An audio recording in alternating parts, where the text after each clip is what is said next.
नमस्ते साथीहरू सबैजनालाई जिडिएम ब्रोको तर्फबाट आज चाहिँ म मेरो बिरुवाघारी हेर्नु आइपुगेको छु।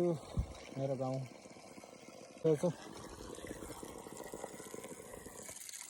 हाम्रो गाउँले पानी खाने ठाउँ हो कि यो चाहिँ यहीँ उम्रेको, यहीँ पलाएको पानी हो।